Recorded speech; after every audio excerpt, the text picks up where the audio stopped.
Hello and welcome back to yet another episode, a special episode of the WhizzbangBAM podcast. I'm your host, Brad Goodall. Today, across the table from me, I have the CEO and founder of Impact Media, old friend of mine, lovely person in general, Garrett Adkins. Welcome to the podcast. What's up, buddy? Thanks for having me. Been in the podcast room many times, but this is the first time sitting down in this chair. That's right, but it's not your first time being on a podcast. I feel like you've been doing podcasts for like 4 years or something, right? I've been on Haven't a few. you? I was friends with a buddy who ran a podcast, so I sat on a few of those, which is always a fun time. You kind of forget what you're saying when you're in the moment on these things. I don't remember anything I've ever said on any of these. That's the fun part of it. Those early podcasts you were involved with, subject matter, like what were those like? You know, what was the niche of those podcasts? Yeah, so Impact Media is focused on digital entrepreneurship and digital marketing and storytelling. So pretty much always revolved around the marketing aspect of it. Storytelling, content, video production, pretty much always revolved around some sort of aspect of storytelling and how to get your message out there in the world.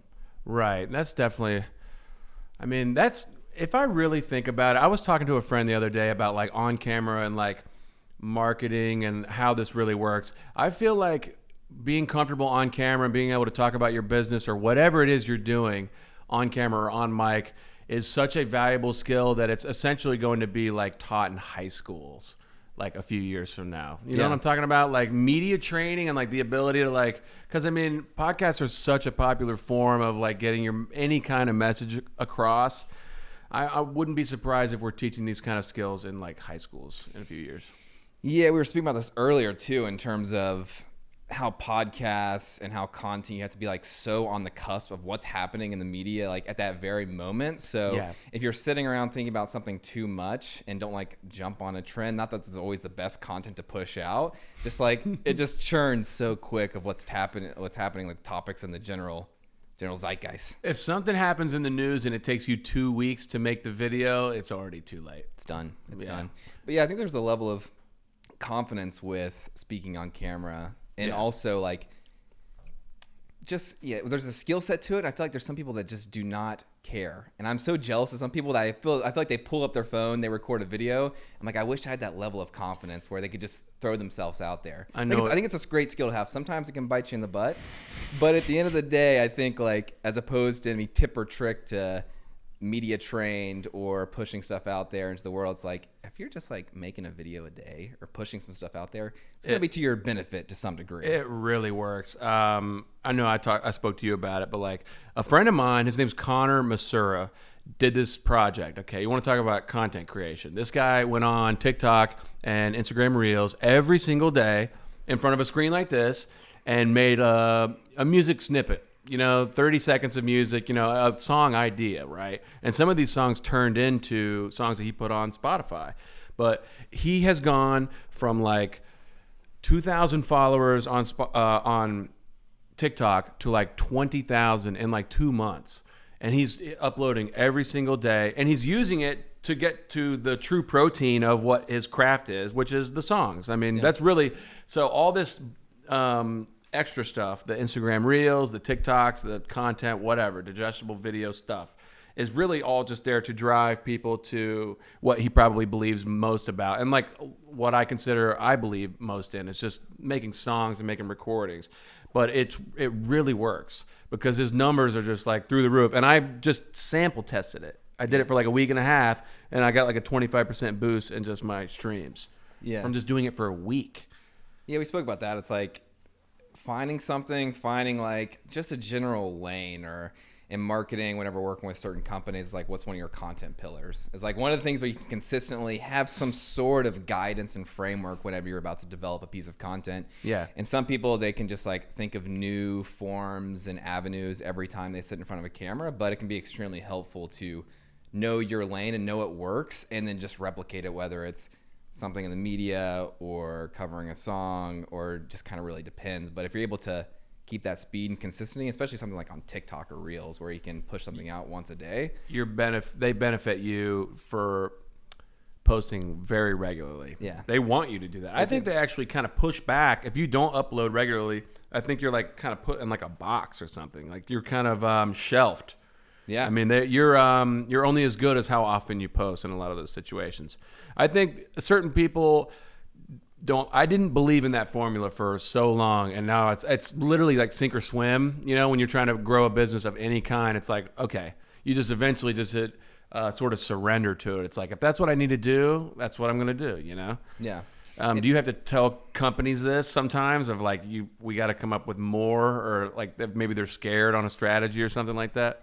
I mean, I definitely push for the consistency of it, and like to talk to an individual level. Even whenever you're pushing stuff out there, you might get, and I don't even post that freely for myself. We kind of post more through other. You through post, you get your expression through clients, through other clients and stuff. But whenever I even do share a piece of content that we've created, it will spark a conversation that opened 2 years ago, and the person will reach out, and be like, oh, like, we're kind of interested in developing some content together. So it's always interesting to see whenever you do finally push yourself out there and create a piece of content, what those random conversations spark.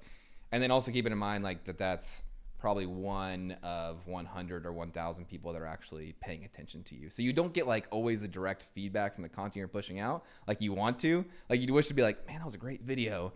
But you should really cherish those like 1 or 2 people that reach out. It's like, that was a great, or like the comment of it, because they're kind of speaking for a lot of people who are just, like there's a lot of people online that don't post anything and they're just watching and they're consuming and just they're supporting, but they might not be given that feedback. You don't get that. Yeah, you can't make a video and just hope somebody compliments the picture you recently hung in the back and be like, well, no one comments. You know what I mean? They're only going to notice what they notice, and sometimes that can offend you. You know what I mean? Like you can be kind of hurt by what people took away from the video. I found Facebook to be the most removed. Like you could post a video of you, rock climbing, and it'll be like a relative, like, haven't seen you in months. Where you been? It's like, I'm rock climbing. You can clearly see they won't even react. Their comment on the photo won't even be related. I'm just kind of goofing on how Facebook feels to me sometimes. But I've noticed that I've seen people do that. They just want to start a conversation in general, not related to your rock climbing photo. You know what I'm talking about? Sometimes that's really what it boils down to. Yeah. Yeah. People just want to get together. They want to hang out. Yeah, they want to hang out. They just want to see you pop up on the feed and see like that little like name recognition, and even working on projects like WhizzbangBAM and the podcast and stuff. Like there's so many great ideas floating around, like the podcast, the cooking show and stuff. And it's been great to help develop those ideas and just like help WhizzbangBAM constantly pop up on a feed, and you just gotta stay top of mind. And like, even if somebody doesn't interact to your post, they're still like, they're scrolling by, they're seeing like your logo pop by, they're seeing like your name pop by. And there's value in that beyond a like or something. If you're staying top of mind of somebody on your feed, there's value to that. Yeah. I mean, you might not drink Pepsi products, but you're aware of Pepsi products because they're just everywhere. I mean, it's just, you can kind of treat your own content creation the same way. You know what I mean? Like, yeah, you might not be converting every single person, but I mean, as long as you're still, I just get kind of like, I think when you go into, if I'm a personal brand, sometimes it's a little bit like maybe embarrassing or kind of like confusing on like what avenue to take. I mean, do you ever have to like talk to clients about like funneling them into what you see, what they really are, or do they have sometimes a different identity of than what you might perceive of what they want to put out? I think there's like a merge. It's a merge between the two, because there's something special about anybody's brand or a business as itself, and like you just try to match that with best practices to help push it out there. So I think it's like bringing in some sort of like strategy, positioning. When we're creating ads for a company, for example, we build in like subtitles to it, and the way that like maybe even these podcasts are pushed out online, there's a certain type of title or subtitles or like positioning that we do just that we see as best practice. So I think it's a matter of like taking the beauty, the uniqueness of a brand, a person, an organization, and help drum up the consistency and bring some structure to them. Because also, when you're running a business or you're pushing yourself out there, you might prioritize that marketing, that content creation piece a little bit lower. So when we're working with a client or an organization giving feedback, it's like, okay, how do we batch content? How do we stay ahead of the ball so you constantly have something to push out, or prioritize your own content just as much as you would what other projects or whatever's floating around else in your business. Right.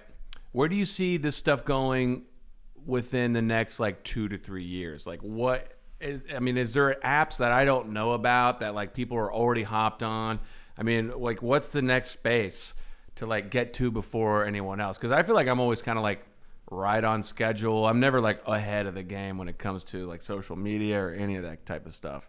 Where's it headed? Do you have any predictions? I think the metaverse and like VR stuff and what that will. Yeah, I think it's definitely the future. I don't know. It could be very soon or it could be far away. I mean, I think the way technology is progressing, it's like 5-year big steps are going to be made in those 5-10 years. So I'm not sure exactly how it'll roll out, but I think there's some certain aspects of what that looks like. There's a whole NFT stuff, which I kind of know a little bit about, but not too much to really speak on too much. So I think there's that aspect. And then I also think that people like to jump out of the digital space.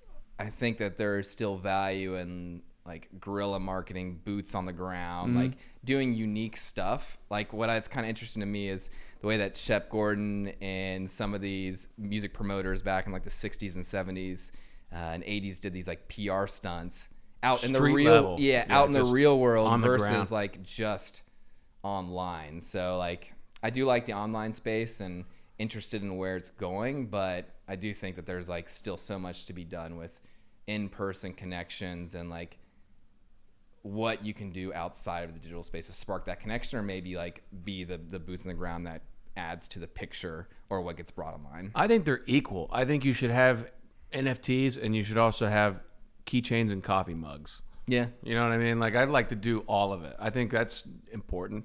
Yeah. You know what I mean? Like just the tactile things. I mean, there's an impact. This is an Impact Media koozie. I mean, that's ground level, tangible things.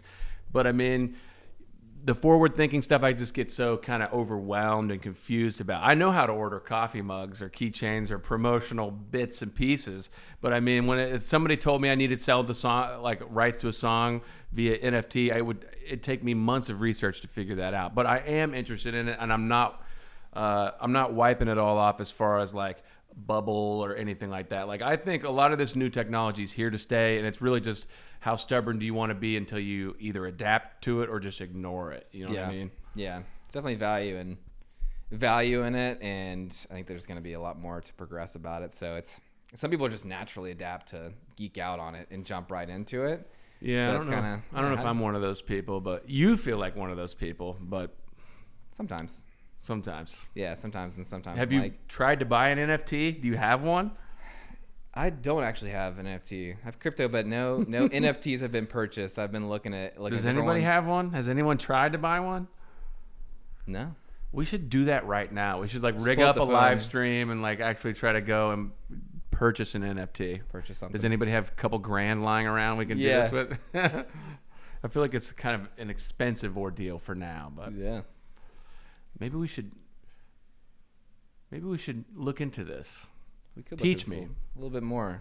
Yeah, somebody do the research and then present it to me in a 4-sentence, very easily digestible way to understand how to get I want to put music on as an NFT. That's my goal. That's the message you're putting out through this podcast. Somebody will see this podcast and be that grace to come in here and be like, Brad, we're gonna get all your NFT, blockchain, crypto stuff. You're like, all right, stop talking. Just get it figured out for me. That's how I learn stuff. I just go on podcasts and say, somebody come help me with this. And I put that into the universe and it'll eventually make its way to pulling like a Joe Rogan, just brings like the most far out person to like take you down the rabbit hole where you're just learning for 3 hours. That's the modern way to learn stuff, man. Hey, Garrett, thank you for coming by today. It's always a pleasure to chat. I feel like I always learn something from you, buddy. Be well. Let's talk again soon. On mic for the people. Of course, man. Appreciate you. Yeah, man. Peace.